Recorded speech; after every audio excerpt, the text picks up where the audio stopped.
Takayama is a city located in the northern part of the Gifu prefecture, and it is surrounded by the mountains of the Northern Alps.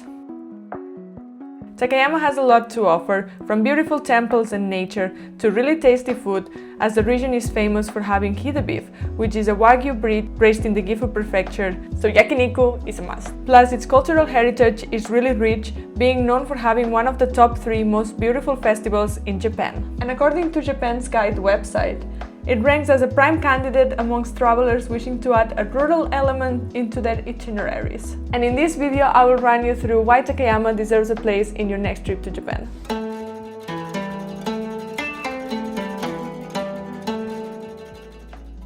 The city is 2.5 hours away from Nagoya by train and around 5 hours away from Tokyo, but it's really easy to travel to either by train or bus.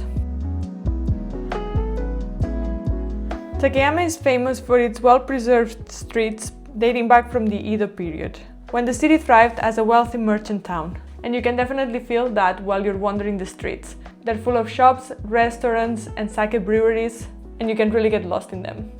Starting from the old town, you can also take the Higashiyama walking course, which is a walking route that you can take to visit some of the temples amongst the nature area, right by the old town.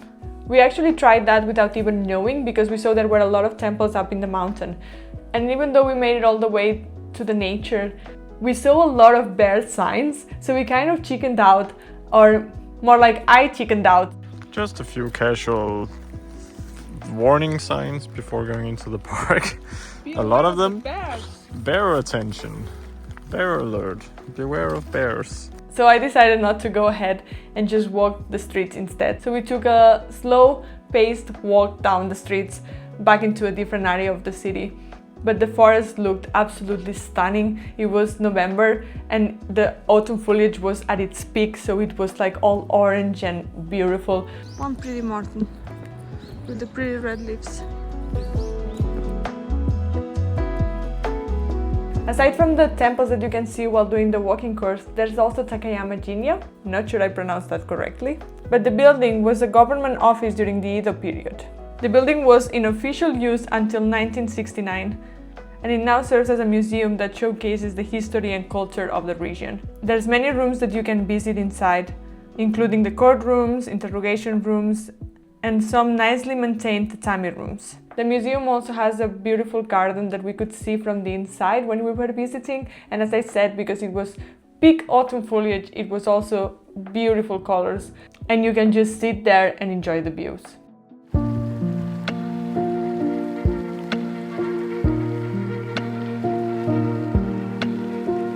But I must say, it can get crowded. We were there in the afternoon, if I remember correctly, and there were some guided tours as well, so maybe it would be nicer to have gone early in the morning. I would think that would be a bit more peaceful and quiet. Another thing that I would assume people do when traveling to Takayama is to use it as a home base and then do day trips from there. That was our plan at the beginning, because Takayama is only about an hour away from Shirakawa-Go. You have probably seen some of these images online, or maybe this is even a destination that you have on your wish list for your trip to Japan. Shirakawa-Go is one of the villages in the mountains known for their traditional farmhouses, and some of them are more than 250 years old. The site was actually declared a UNESCO World Heritage Site over 30 years ago. But in our case, Takayama was already far enough in our route that we didn't want to spend extra time just taking a day trip and spending more time in transportation for that. And we found that in Takayama itself, you have something called the Hida Folk Village Museum, which is an open-air museum that has over 30 farmhouses from the region. The houses were built during the Edo period and relocated to the museum from various different locations. Some of them come straight from Shirakawa-Go. So we were considering going to Shirakawa-Go, but we don't have that much time in Takayama, but we've decided to come here instead. And I think it's probably way less touristy. We're kind of alone, like there's people, but you don't find many.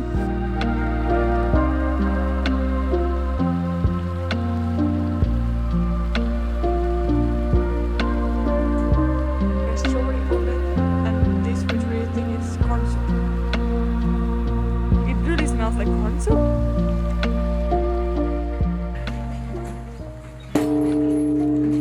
And It's an open-air museum, so you can wander at your own pace and you can visit most of the houses on its inside. Some of them are well preserved, some of them are turned into museums where you can experience different things or see different things of how they lived back in the day.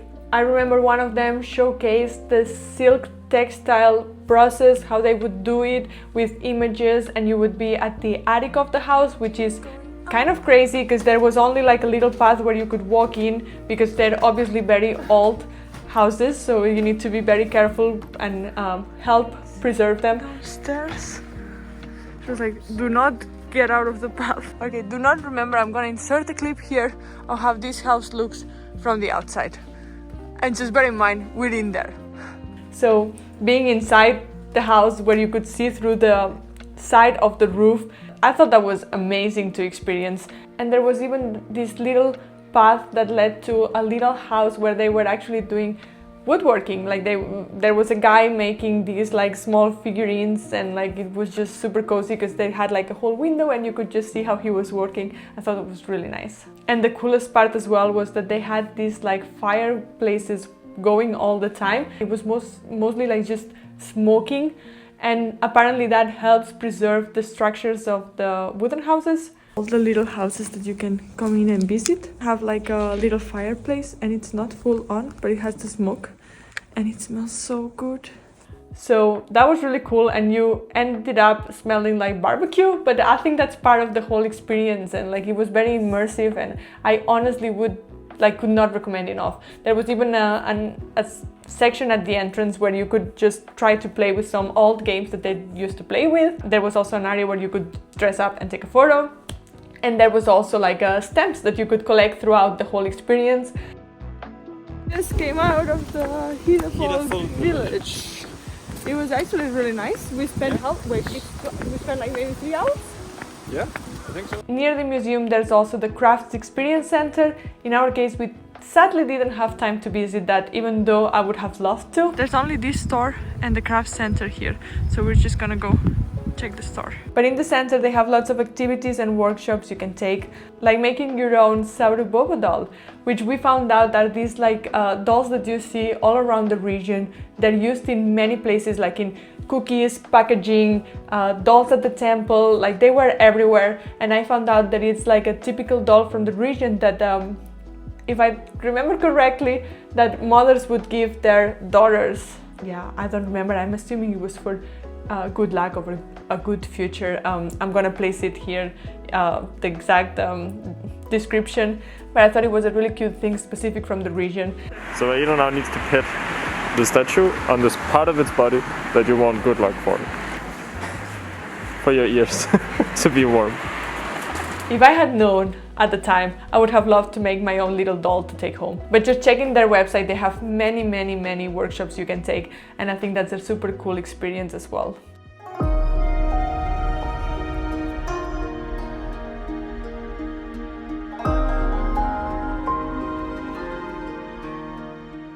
As I was mentioning at the beginning, Takayama is also well known for their festival.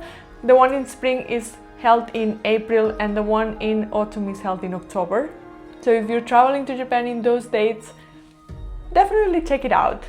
Each festival features 12 different festival floats. Most of the floats are over 100 years old, so it's very impressive to see them up close. And they are beautifully decorated with wood carvings that tell a story. Each float has its own theme and story behind it.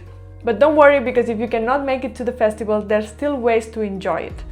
Let me explain. In one hand, around the city center, you have the Yatai Kaikan, where is a place where some of the floats used for the festival are exhibited throughout the year, so you can see them there when the festival is not happening. On the other hand, there's also another option, and this is the one we personally did, which is the Matsuri no Mori Museum. I found it! You found it? Yes! Let's go! We're coming to see the floats. It's a bit farther from the city, so you need to take the bus to get there, but that was super easy to do, and it was maybe 10 or 15 minutes.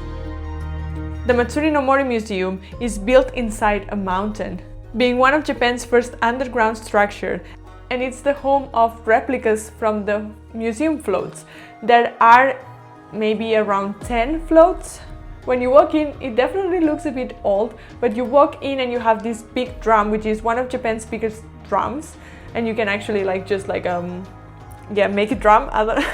We almost haven't seen anything. We literally just got in and I'm already like, I have chills. Japan's largest flat drum, which Hida will now drum. No pressure. You can really hear the echo. And then you walk through this highway kind of thing where you have miniatures of all the floats, and then after the hallway you enter this like big dome with replicas of the 11 floats in real size, obviously, and they are all placed beautifully around the dome, so you can experience walking by all of them, and they have a little bit of their story, what the carvings actually mean, and basically what the theme of each float is. And you also get this little schedule for them, so every 10 minutes, I believe it is, one of them kind of turns on and it has a bit of mechanical animation. But just seeing the floats up close in this magical atmosphere, it was an absolutely amazing experience. We were there first thing in the morning and we had the whole place for ourselves, which was incredible. And by the time we were leaving, then a touristic bus came in, so it kind of filled the space a bit more. But even with that, it's quite big, and I don't think it gets that crowded because of the fact that it's a bit away from the city, which, as I said, it's not a long drive at all. So of course I would have loved to experience the festival, but this was an amazing thing to do if you cannot do that and you are in Takayama. Another fun thing Takayama has is the retro museum. We didn't have time to visit it this time, but I've seen images and it looks amazing, and I think it's something that would be right up my alley.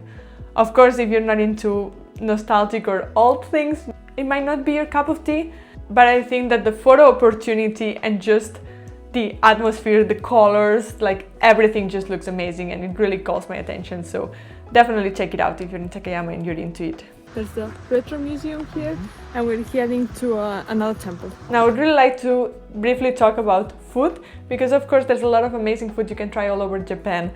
But Takayama is famous for its Hida beef, which is the Wagyu breed from the region. And even though it's not Kobe, I don't think it's far off. It was amazing to try. Of course, like I'm not the best judge for that, but like it's very typical to have a lot of yakiniku, which is this basically barbecue. Yeah, Japanese barbecue. So we tried a lot of that while there. There's a lot of places where you can kind of make your own. You can just buy different pieces, different types of meat or different cuts of the meat, and then you just cook it yourself. We got a cheaper option and a more premium option. I think that's how they are, and Martha's gonna cook them for us. Our little booth. Then we also tried some more street food places as well. There's even a food stall in the old town where they serve this like beef sushi, like beef nigiri. I actually didn't dare to try that, but I'm definitely gonna try it next time I'm around. But street food is amazing. I had this like fried, I think it was meat with cheese inside.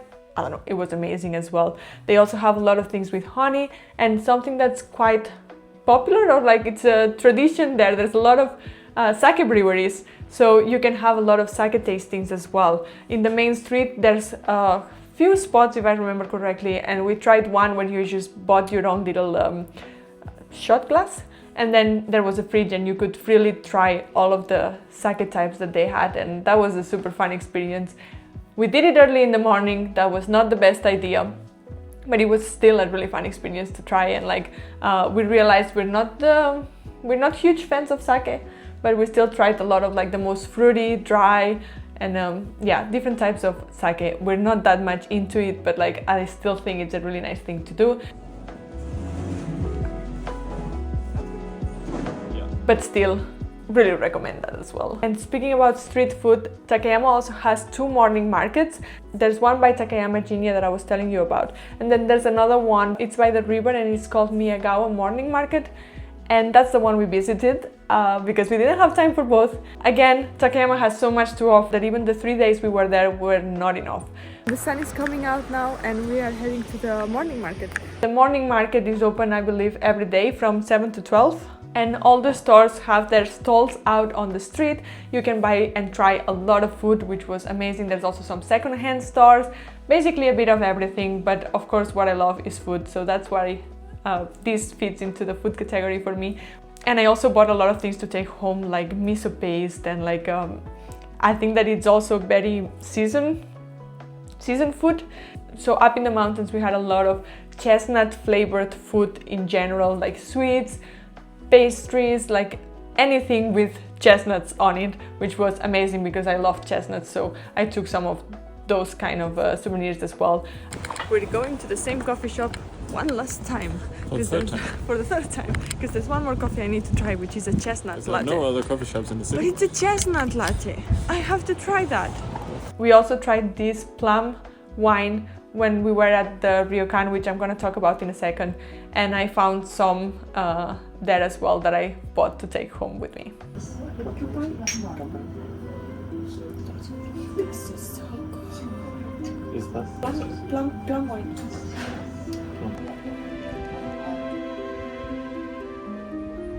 We already saw a little temple and we got our fortune. And Morten got the best fortune and I got like a, how was it called? A fair fortune. Like maybe a little luck or something. Maybe a little luck, yeah. So we were able to keep them. From Takayama you can also visit Hida Furukawa, which is a town that's about 15 minutes train ride from Takayama. We're leaving the station behind and these are the views ahead.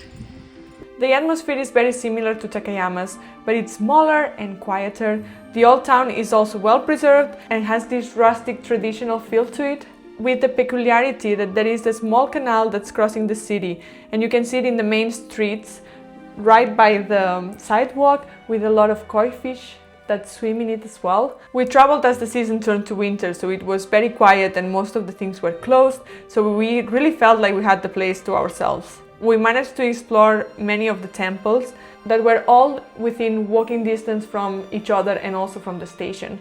We only have about an hour and a half to see this area, so yes, tourist mode on. So I would say that this is a very beautiful, peaceful place that you can visit in half a day. I don't think you need much more than that unless you want to really take your sweet time to walk around and have food there and everything. But for us, we had just a few hours. We got a feel for it, we saw most of the things, but if the stores and restaurants were open, maybe we would have taken a bit more time. But again, it's a super easy trip from Takayama, and I would really recommend even more if you're going in a nicer weather season, I would say. She was the sweetest. It's completely frozen. She didn't specify much. And the last thing I want to talk about in this video is Okuhida. It's also somewhat of a day trip from Takayama, but it's basically this onsen town that's about an hour bus ride from Takayama, and it's famous for its ryokans. And that's what we decided to do. I was pretty sad that I wanted to go to a specific ryokan I had seen in a video, which again, very YouTube influenced, but I saw this place and I thought it looked amazingly beautiful, so I wanted to go to that specific ryokan, which I'm gonna link down below in case you're interested. But through wanting to go to that place is how I ended up discovering Takayama and everything that you could do there, and that's ultimately why we decided to include it in our trip, and we combined the stay in Takayama with going to this special place. But in case you don't know what I'm talking about, what is a ryokan?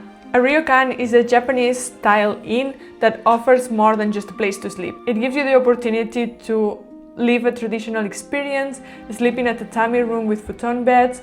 Breakfast and dinner are usually included, and they offer an amazing complete experience to try local cuisine. And in this case, because it was an onsen, also known as a hot spring area, we had the opportunity to experience that as well. In our case, we booked a room with a private onsen in our room. So we had an indoor onsen and an outdoor one, and then at the same time the hotel offers a bigger one that's at the rooftop that you can basically book for half an hour, I believe it was. So you can at the reception sign in for when you want to use it, and then you have it to yourself.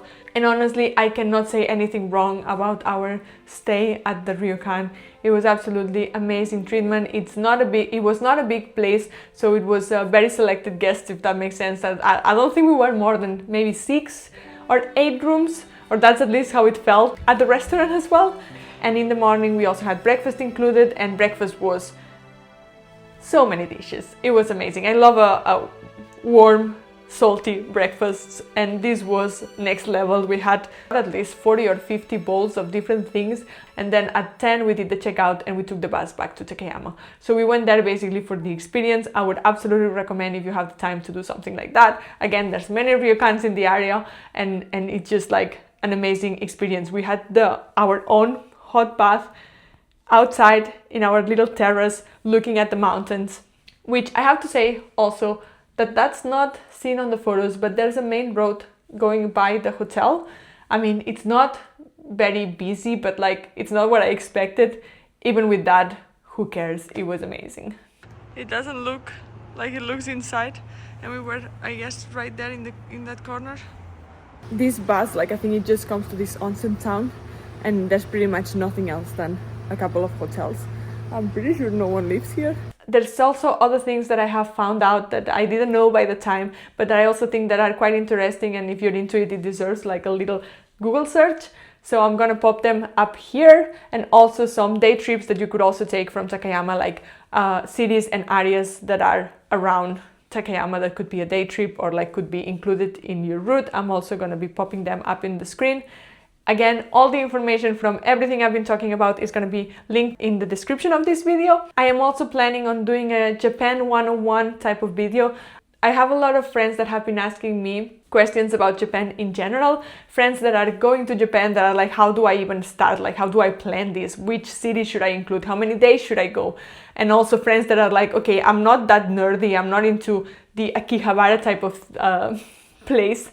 And that's what they associate Japan with. So they're like, what, like, is this something for me? Like, would I actually enjoy it? And Japan has so much more to offer than just like futuristic neon lights, machines, and pachinko. So I want to make a video going through basics about Japan. Things that people sometimes are a bit too shy to ask, or like maybe don't know how to ask.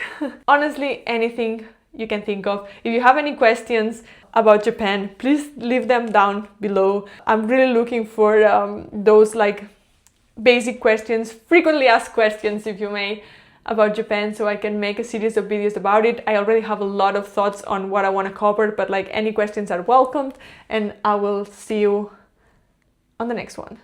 And it feels like a wonderful and they are beautifully a little house. Hello. Hi. I'm filming. You're filming? Yes. Hi, YouTube. I don't think they can hear you. But I'm very well framed here, so I don't want to move.